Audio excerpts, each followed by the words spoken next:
چوتھی آیت، ویسے اوصاف تو 4 اور 4 8 آ چکے ہیں، اب یہ نواں وصف جو ہے اس موضوع پر یہ 4 آیتیں آ رہی ہیں، اس بات کو ذرا سمجھ لیجئے تمہیداً، تو پھر ان کو صرف ترجمہ کر کے بات سمجھ میں آ جائے گی۔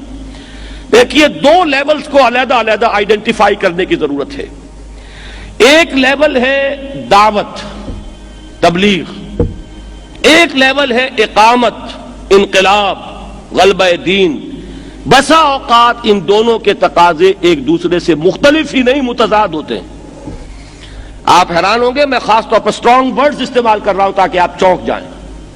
ایک مثال دوں گا، اور کل جو مجھے تقریر کرنی ہے اس میں یہ بیسک میرا جو سمجھ میں آیا ہے، مجھے اسلام کا معاشی نظام وہ سمجھ میں یہاں سے آیا ہے کہ اصول یہ ہے کہ دین میں بسا اوقات 2 چیزیں جو ایک دوسرے سے ٹکراتی ہیں، متضاد ہیں، لیکن اپنی اپنی جگہ پر دونوں کا مقام ہے۔ مثال کیا ہے؟ کسی نے آپ کے ایک تھپڑ مارا، آپ کے لیے 2 راستے ہیں، آپ بھی جوابی تھپڑ رسید کریں، بدلہ لیں، قصاص لیں، ایک یہ کہ آپ اسے معاف کر دیں، اس کی بھی تلقین، اس کی بھی تلقین۔ وَلَكُمْ فِي الْقِصَاصِ حَيَاتٌ يَا أُولِي الْأَلْبَابِ، اے ہوش مندو بدلے میں زندگی ہے، سورہ بقرہ میں آیا کہ نہیں آیا؟ اور وَإِن تَعْفُوا وَتَصْفَحُوا وَتَغْفِرُوا فَإِنَّ اللَّهَ غَفُورٌ رَحِيمٌ، اگر تم معاف کر دیا کرو، تم بخش دیا کرو، تم درگزر کیا کرو، تو اللہ بھی تو غفور اور رحیم ہے۔ یہاں ہو رہی ہے ترغیب عفو کی، درگزر کی، معافی کی، اور وہاں قصاص کی اور بدلے کی۔ بظاہر متضاد، دونوں چیزیں اپنی جگہ پر اہم ہیں۔ اس دنیا کے نظام کے اعتبار سے قصاص لازم، ذاتی اصلاح کے اعتبار سے عفو کے اندر زیادہ آپ کے لیے ترفع ہے۔ آپ کسی سے انتقام لے سکتے ہیں اور معاف کر دیں، آپ کو معلوم ہوگا خود کہ آپ کے اندر کتنی جلا پیدا ہو گئی ہے، آپ کا دل جو ہے کتنا منور ہو گیا ہے، آپ کی روحانیت جو ہے اسے کتنا ترفع حاصل ہوا کہ آپ انتقام لے سکتے تھے، آپ نے نہیں لیا۔ یہ ہے انفرادی اعتبار سے، لیکن اجتماعی نظم کے لیے قصاص ضروری ہے، ورنہ کیا ہوگا؟ شریروں کی حوصلہ افزائی ہوگی۔ آج آپ نے ایک کو معاف کیا، کل وہ کسی اور کے ساتھ بھی وہی معاملہ کرے گا جو آپ کے ساتھ کیا تھا، اور اگر آج آپ نے جوابی تھپڑ رسید کر دیا تو کل سے اسے ہوش آ جائے گا کہ کسی اور کے ساتھ وہ حرکت نہیں کرے گا۔ تو معلوم ہوا کہ متضاد چیزیں، لیکن ہر ایک کا اپنی جگہ پر ایک مقام ہے۔ اسی کو سمجھیے، مقام دعوت جو ہے، تبلیغ اور دعوت، اس میں صبر ہے، بدلہ نہیں ہے، انتقام نہیں ہے۔ مارے کھاؤ، صبر کرو، گالیاں کھاؤ، دعائیں دو، لوگ پتھراؤ کریں، تم پھول پیش کرو، لوگ گالیاں دیں، تم راتوں کو کھڑے ہو کر ان کی ہدایت کے لیے دعا کرو، لوگ تمہیں لہو لہان کر دیں اور فرشتہ بھی آ گیا ہو کہ تمہیں اختیار ہے اے محمد، آج اختیار تمہارے ہاتھ میں ہے، ذرا کہہ دو اللہ نے مجھے بھیجا ہے، ملک الجبال عرض کر رہا ہے اللہ نے مجھے بھیجا ہے، اگر آپ فرمائیں تو میں ان دونوں پہاڑوں کو ٹکرا دوں جن کے مابین یہ طائف کی بستی آباد ہے، اور اس کے رہنے والے پس کا سرما بن جائیں۔ لیکن نہیں، وہاں بھی کیا فرمایا کہ نہیں، اے اللہ ان کو ہدایت دے۔ کیا عجب، فرشتے سے آپ نے کیا فرمایا؟ کیا عجب کہ اللہ تعالیٰ ان کی آئندہ نسلوں کو ہدایت دے دے۔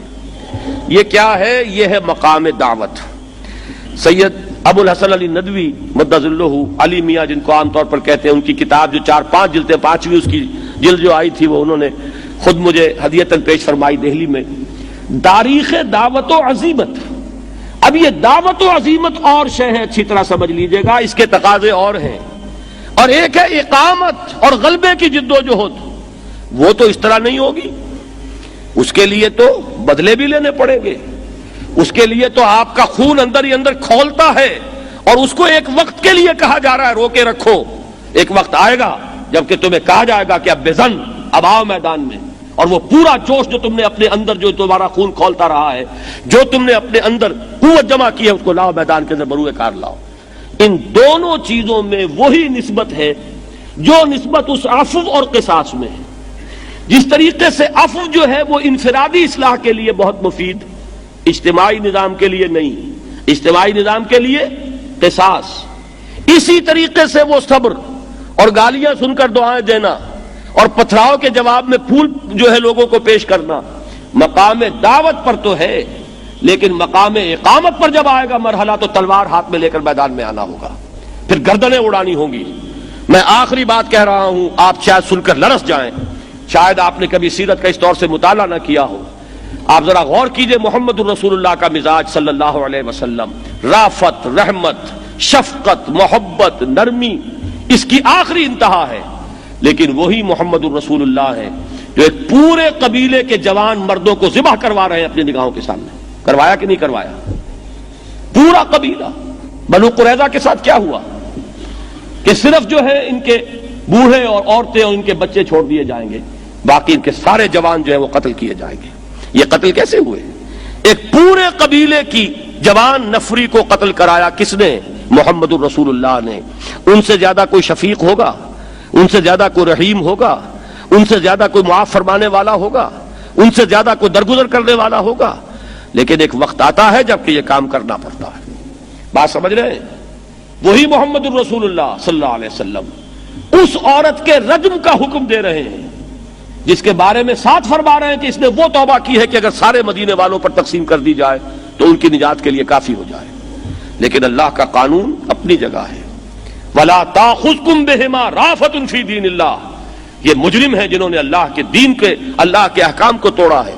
اب ان کے لیے آپ کے دل میں کوئی نرمی اور شفقت پیدا نہ ہونے پائے۔ جہاں تک اجرائے حد کا تعلق ہے، پوری سختی کرتے ہوئے، اپنے اوپر جھیلتے ہوئے محمد الرسول اللہ نے حکم دیا ہے۔ 3 مرتبہ ٹالا ہے۔ پہلے وہ عورت آئی ہے بیچاری کہ حضور مجھ سے وہ خطا ہو گئی ہے، مجھے پاک کر دیجئے۔ آپ فرماتے ہیں پہلے تو اور کچھ سوالات کیے، پھر یہ پوچھا کہ کہیں تمہیں حمل تو نہیں رہ گیا؟ کہ حضور وہ تو ہوا ہے۔ تو اس ننگی جان کا کیا قصور ہے جو تمہارے جسم کے اندر پرورش پا رہی ہے؟ تمہیں تو ہم ختم کر دیں گے، اس کو کس گناہ کے پاداش میں؟ جاؤ وضع حمل کے بعد آنا۔ وہ اللہ کی بندی پھر آ گئی ہے، حضور دیکھیے میں فارغ ہو چکی ہوں، اب مجھے پاک کر دیجیے۔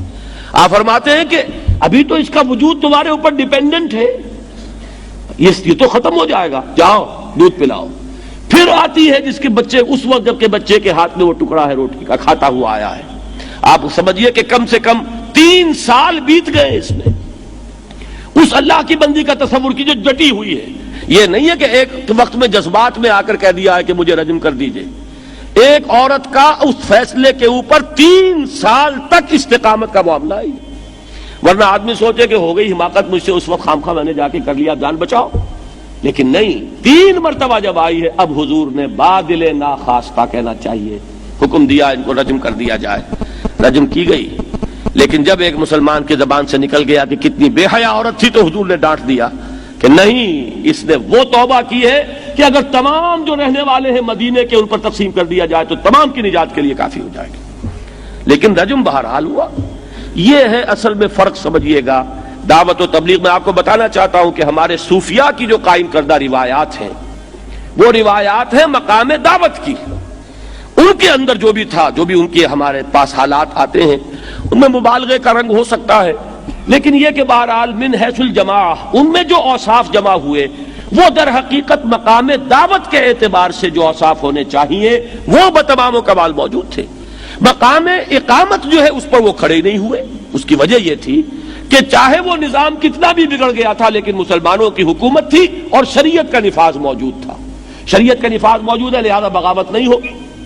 کوئی بادشاہ اپنے گھر میں بیٹھ کر شراب پیتا ہے، جائے جہنم میں اگر وہ پیتا ہے، جواب اللہ تعالیٰ کے ہاں دے گا۔ لیکن اگر وہ نافذ شریعت کو کر رہا ہے تو بغاوت کی اجازت نہیں ہے۔ یہ وہ دور تھا جس میں ہمارے ہاں یہ نظام جو ہے تصوف کا اور خانقاہی نظام، یہ اس دوران میں وہ مدون ہوا، پروان چڑھا، اور اس کی صدیوں کی ایک ٹریڈیشنز وجود میں آ گئی۔ لیکن آج ہمیں نہ تو یہ کرنا چاہیے کہ ان کی نفی کر دیں، کوئی کام کیا ہی نہیں انہوں نے، نہیں، بہت بڑی خدمت ہے ان کی۔ دین کی تبلیغ تو دور صحابہ کے بعد صرف انہوں نے کی ہے۔ جو ہم جن کو علماء کہتے ہیں، فقہاء کہتے ہیں، محدثین کہتے ہیں، انہوں نے علم کی خدمت کی ہے، دین کی تبلیغ نہیں کی ہے۔ تبلیغ کی ہے انہوں نے، جن صوفیاء نے، جنہوں نے جا کر نہ معلوم کہاں کہاں ڈیرے لگائے ہیں۔ این جبکہ راجپوتوں کا گڑھ تھا طاقت کا، وہاں جا کر اجمیر میں جا کر بیٹھ جانا شیخ معین الدین اجمیری کا، یہ اسی شخص کا کام ہے کہ جس کے دل میں اللہ تعالیٰ پر ایمان اور آخرت کا وہ یقین جو ہے بتمام و کمال پیدا ہو چکا ہو۔ ایک ایک شخص کے ہاتھ پر 1 لاکھ افراد ایمان لا رہے ہیں۔ تو در حقیقت ان کی نہ خدمات کی نفی ہوگی، نہ یہ کہ اب اسی نظام کو ہمیشہ کے لیے آپ سمجھے، جب بھی دین کا کام کرنا ہو تو اسی نظام کے پیمانوں پر اور کرائیٹیریا اور اس کے جو بھی معیارات ہیں اس پر ناپنے لگیں۔ وہ نظام اس کام کا نہیں ہے۔ اس کام کے لیے تو اقبال نے جو کہا صحیح کہا کہ نکل کر خانقاہوں سے ادا کر رسم شبیری، کہ رسم خانقاہی ہے فقط اندوہ دلگیری. اب وہ نظام جو ہے وہ اس اقامت دین کی جد و جہد کے اندر اس کی مناسبت رکھنے والا نہیں ہے. اس کے لیے تو آنا پڑے گا میدان میں. اب یہ پس منظر جو ہے، یہ فرق و تفاوت، اس کو ذہن میں رکھیے. اب آیت پڑھیے. والذین اذا اصابہم البغی ہم ینتصرون، اور وہ لوگ جب ان پر کوئی تعدی ہوتی ہے، ظلم ہوتا ہے، زیادتی ہوتی ہے، وہ بدلہ لیتے ہیں. بتائیے الفاظ کا ذرا انداز دیکھیے، تیکھا انداز جو یہاں رخ ہے کلام کا، اس کو سمجھیے. بجائے اس کے وہ معاف کر دیتے ہیں، وہ تو بہت شفیق ہوتے ہیں، وہ تو بہت رحم دل ہوتے ہیں. اچھی باتیں تو یہ ہے نا بظاہر، وہ کسی سے انتقام نہیں لیتے، وہ کسی کے ساتھ جو ہے معاملہ وہ عفو درگزر کے سوا کوئی نہیں. عفو درگزر کے علاوہ بھی ایک معاملہ ہے جو کرنا پڑتا ہے. والذین اذا اصابہم البغی ہم ینتصرون، جیسے کہ میں عرض کر چکا ہوں، جس میں حمیت نہیں وہ کوئی کام کر ہی نہیں سکتا. لہذا غصہ آنا چاہیے، خون کھولنا چاہیے. یہ دوسری بات ہے کہ اس اقامت دین کی جد و جہد کے مرحلے کے اعتبار سے ابھی اگر ہاتھ رکے ہوئے ہیں تو ہاتھ روکے رکھو. یہ نہیں کہ خون کھولے نہیں، خون کھولے، لیکن پارٹی ڈسپلن ہے جس کی وجہ سے ہاتھ بندھا ہوا ہے. محمد کا حکم ہے، ہاتھ بندھا ہوا ہے صلی اللہ علیہ وسلم. اس لیے کہ اللہ کا حکم تو قرآن میں بعد میں نازل ہوا ہے. یہ نوٹ کیجئے گا، میں نے جان بوجھ کر کہا ہے. سورہ نساء میں وہ الفاظ آئے ہیں کفو ایدیکم. سورہ نساء تو مدنی ہے. یہاں 12 برس تک یہ حضور کا حکم تھا صلی اللہ علیہ وسلم کہ مسلمانوں ٹیک آل دی پرسیکیوشن لیکن نو ریٹیلیشن. جو بھی تشدد آئے جھیلو، سٹینڈ فاسٹ، ڈٹے رہو، لیکن جوابی کارروائی نہیں ہوگی. یہ ہے وہ کہ خون کھولے لیکن قابو میں رکھو. اتنا نہ کھولے کہ تم بے قابو ہو جاؤ. اگر بے قابو ہو جاؤ گے تو پھر تو کوئی کام ہوگا نہیں. خون کھولتا ہی نہیں تو تم بے غیرت ہو، تم سے کوئی کام ہوگا ہی نہیں. خون کھولے لیکن قابو میں رہے.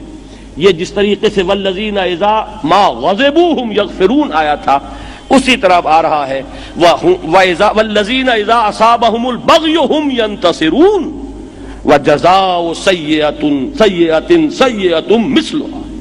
اور جان لو قانون یہ ہے. اب چونکہ اقامت دین کی بات ہو رہی ہے، نظام دین کی بات تو قانون کے لیول کی ہوگی. شریعت کا قانون یہی ہے کہ برائی کی سزا، برائی کا بدلہ اتنی ہی برائی، ویسی ہی برائی. اس میں دونوں باتیں آ گئی. ایک تو یہ کہ بدلہ لینا کوئی بری بات نہیں ہے.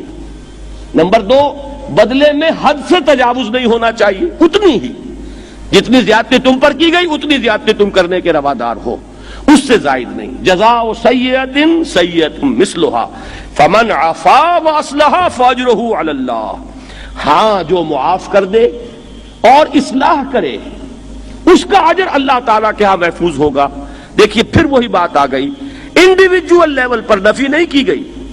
آپ انتقام پر قادر ہوں اور پھر معاف کر دیں تو آپ کے اپنے اندر ایک روحانی ترفع پیدا ہو جائے گا. ذاتی لیول پر اجر و ثواب آپ کا معین ہو جائے گا. اگرچہ اقامت دین کی جد و جہد کے لیے ضروری یہ ہے کہ یہی چیز نہ رہ جائے، سب کے سب بھکشو نہ بن جائے، سب کے سب جو ہے بدھ مت کے بھکشو، کوئی انہیں مارے کچھ کرے انہیں تو ہاتھ اٹھانا ہی نہیں. یہ کام دنیا میں کوئی نہیں ہو پائے گا. معلوم ہو کہ یہ بدلہ بھی لیتے ہیں، معاف بھی کر دیتے ہیں، لیکن یہ نہیں سمجھنا چاہیے، دھوکہ نہیں کھانا چاہیے. ہو سکتا ہے کہ یہ معاف نہ کریں بلکہ بدلہ لیں. ایک عجیب بیلنس اس کیفیت کے اندر درکار ہے، تبھی یہ بات صحیح رخ پر آگے بڑھ سکے گی. فمن عفا واصلح فاجرہ علی اللہ انہ لا یحب الظالمین. اللہ تعالی ظلم کرنے والوں کو پسند نہیں کرتا. ولا من انتصر بعد ظلمہ فاولئک ما علیہم من سبیل.